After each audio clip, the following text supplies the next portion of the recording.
புறத்தோற்றத்தை பார்த்து ஏமாறாத, மனிதனுடைய அகத்தோற்றத்தை பார்த்து புரிஞ்சிக்க அப்படின்னு எல்லாரும் சொல்கிறாங்க. ஞானிகள் மட்டும் இல்லை, பார்க்குற எல்லாருமே அட்வைஸ் பண்ணும்போது அப்படி சொல்கிறாங்க.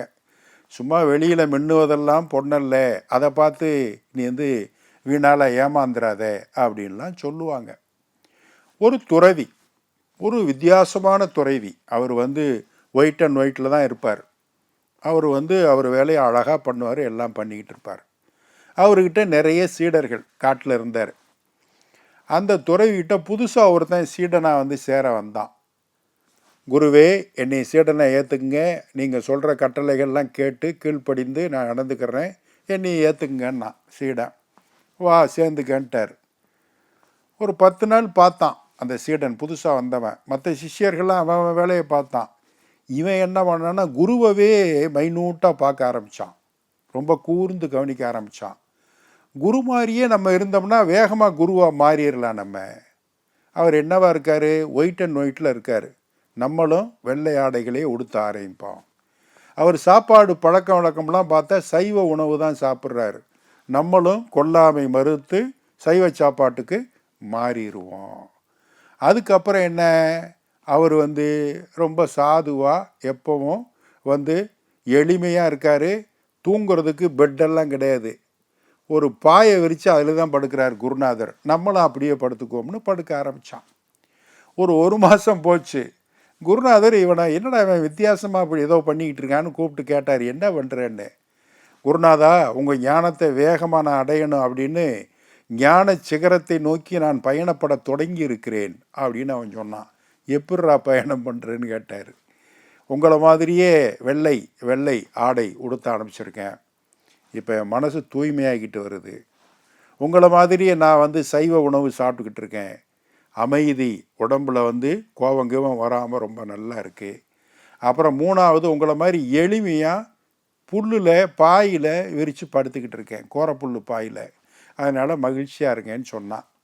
உடனே துறவிக்கு அப்படியே மனசுக்குள்ளே கோவம் இருந்தாலும், இங்கே வாடா அப்படின்னு கூப்பிட்டுக்கிட்டு அந்த ஆசிரமத்துக்கு பின்னாடி ஒரு மலைப்பகுதி, அங்கே ஒரு குதிரை, வெள்ளை குதிரை, ஆசிரமத்தை சேர்ந்தது. அது அங்கே நின்று புல் மேய்ச்சிக்கிட்டு இருந்துச்சு. இங்கே வா, அந்த குதிரையை பாரு.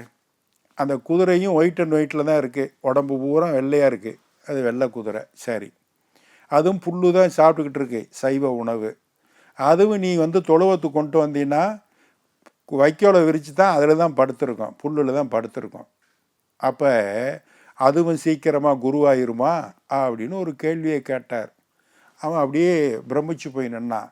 இப்போ பாருப்பா, குருவை பின்பற்றணும்னா அவர் எப்படி தியானம் பண்ணுறாரு, எப்படி அறிவுரை சொல்கிறாரு, எப்படி யோகா பண்ணுறாரு அப்படிங்கிறத அக அளவில் என்னென்ன செய்கிறாரோ அதை பார்த்து நீ இப்போ கடைப்பிடிப்பியா? அதை விட்டு அவர் வெள்ளை ட்ரெஸ் போடுறாரு, அவர் அந்த சாப்பாடு சாப்பிட்றாருன்னு போ அப்படின்னாரு பாருங்க. அப்போ தான் அவனுக்கு புரிய ஆரம்பிச்சு. ஒரு துறவி, ஒரு விமானம் ஓட்டி பைலட்டு, 2 பேரும் இறந்து நேராக மேலோகத்துக்கு போனாங்க. அங்கே தேவதேவன் நெல்லுன்னு கேட்டை போட்டு பிரித்தார், யார் சொர்க்கம் யார் நரகம்னு. துறவியை கூப்பிட்டாரு, நீ உனக்கு நரகம்தான் போ அப்படின்னாரு. இந்த பைலட்டை நேராக சொர்க்கம் போ அப்படின்னாரு. துறவிக்கு கோவம் வந்துருச்சு.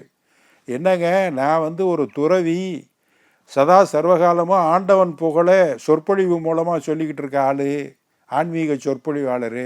எனக்கு நரகமும் இந்த விமானம் ஓட்டுற ஆளுக்கு அவர் என்ன பண்ணியிருப்பார் ஆன்மீகத்தில், அவருக்கு போய் சொர்க்கம் கொடுக்குறீங்க அப்படின்னு ஒரு கேள்வியை கேட்டார்.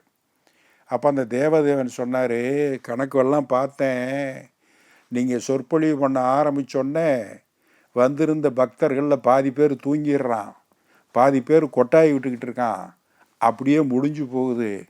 ஆனால் இந்த விமானம் ஓட்டியிருக்கார்ல பைலட்டு, ஏறி உக்காந்து ஃப்ளைட்டு டேக் ஆஃப் ஆகும்போது பாதி பேருக்கு உயிர் போயிட்டு வருது. அப்படி எடுப்பார், சறுக்கு சறுக்கு சறுக்குன்னு. மேலே போகும்போது அப்படித்தான், ஒரே ஆட்டம்தான் பாட்டம்தான், வண்டி ஆடி ஆடி தான் போகும். அது கீழே லேண்டிங் ஆகும்போது எல்லாருக்குமே போயிடும்.